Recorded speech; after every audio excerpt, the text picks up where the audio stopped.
আপনি কি কখনো ভেবেছেন ফেলে দেওয়া ভাঙা কাজ একদিন মিলিয়ন ডলারের ব্যবসায় পরিণত হতে পারে? আজকের এই ভিডিওতে আপনি এমন এক অবিশ্বাস্য ফ্যাক্টরি প্রসেস দেখবেন যেখানে আবর্জনা থেকেই তৈরি হচ্ছে কোটি কোটি মার্বেল। আর এই মার্বেল শুধু লোকাল বাজারেই না, সরাসরি পৌঁছে যাচ্ছে আমেরিকা, চীন, জাপানের মতো বড় বড় দেশে। পুরো প্রক্রিয়াটা জানলে আপনি সত্যিই অবাক হয়ে যাবেন। আপনি দেখছেন টেকনো এক্সপ্লেইনস, যেখানে আমরা জটিল বিষয়গুলোকে সহজভাবে তুলে ধরি। ভিডিওটি শুরু করার আগে আপনি যদি এই ধরনের অজানা ইন্ডাস্ট্রি সিক্রেট জানতে ভালোবাসেন, তাহলে এখনই ভিডিওটি লাইক করে দিন এবং কমেন্টে জানিয়ে দিন আপনি আগে কখনো এই বিষয়টি শুনেছেন কিনা। চলুন শুরু করা যাক। পাকিস্তানের কিছু লোকাল ফ্যাক্টরিতে প্রতিদিন তৈরি হয় ২০ কোটিরও বেশি মার্বেল। হ্যাঁ, আপনি ঠিকই শুনেছেন। আর এই মার্বেল তৈরি হয় সম্পূর্ণ ফেলে দেওয়া কাজ থেকে। অর্থাৎ যেগুলো আমরা সাধারণত আবর্জনা হিসেবে ফেলে দেই, সেগুলোই এখানে হয়ে যাচ্ছে বিশাল আয়ের উৎস। প্রথম ধাপ শুরু হয় সংগ্রহ দিয়ে। বিভিন্ন শহরের ভাঙারি দোকান, পুরনো জানালা, বোতল বা অন্য যে কোনো কাজজাত জিনিস সংগ্রহ করা হয়। শ্রমিকরা এসব কাজ একত্র করে বড় বড় স্তূপ তৈরি করে ফ্যাক্টরির ভেতরে জমা করে। এই অবস্থায় কাজগুলো খুবই নোংরা থাকে। এর সাথে মিশে থাকে ধুলা, মাটি, প্লাস্টিক, এমনকি অন্য আবর্জনাও। কিন্তু এখানেই শুরু হয় আসল কাজ। এরপর আসে ছাঁকনির ধাপ। বিশেষ মেশিন বা হাতে করে শ্রমিকরা বড় টুকরো, ছোট টুকরো এবং অপ্রয়োজনীয় জিনিস আলাদা করে।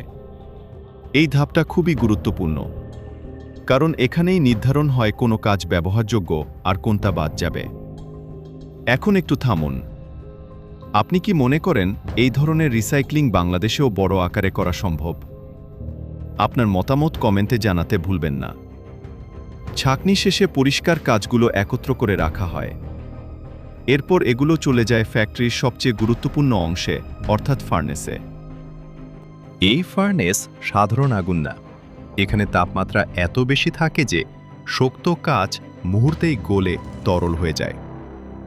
এই গলিত কাচই আসলে মার্বেল তৈরির মূল উপাদান।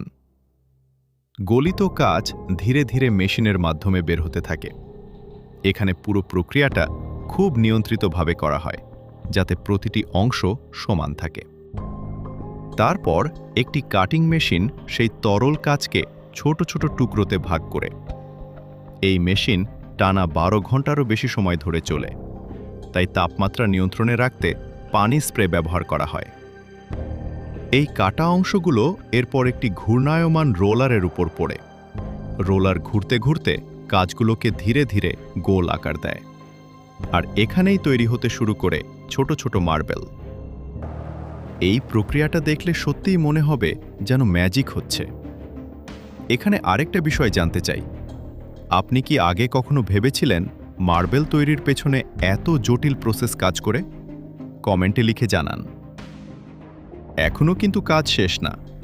এই মার্বেলগুলোকে সরাসরি ব্যবহার করা হয় না। এগুলোকে ধীরে ধীরে ঠান্ডা করা হয়, কারণ হঠাৎ ঠান্ডা করলে কাচে ফাটল ধরে যেতে পারে। তাই খুব নিয়ন্ত্রিতভাবে তাপমাত্রা কমিয়ে এগুলোকে শক্ত করা হয়। ঠান্ডা হওয়ার পর দেখা যায় মার্বেলগুলো গাঢ় নীল বা সাধারণ রঙের। এরপর শুরু হয় বাছাই প্রক্রিয়া। যেগুলো একদম নিখুঁত সেগুলো আলাদা করা হয়, আর যেগুলোতে সমস্যা থাকে সেগুলো আবার রিসাইক্লিং প্রক্রিয়ায় ফিরে যায়। তবে সব মার্বেল একরকম না। কিছু মার্বেল থাকে যেগুলোর ভেতরে সুন্দর ডিজাইন বা রঙিন প্যাটার্ন থাকে। এগুলো তৈরি হয় আলাদা প্রক্রিয়ায়, যেখানে গলিত কাচের সাথে বিভিন্ন রং মিশিয়ে বিশেষভাবে তৈরি করা হয়।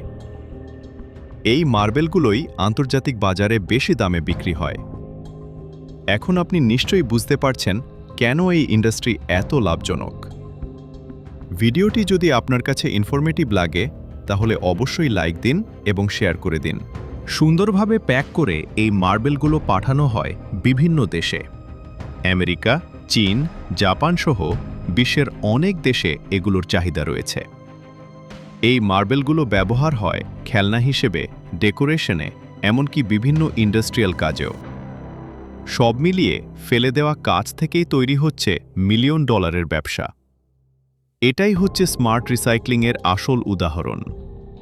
শেষে আপনাকে একটা প্রশ্ন রেখে যেতে চাই।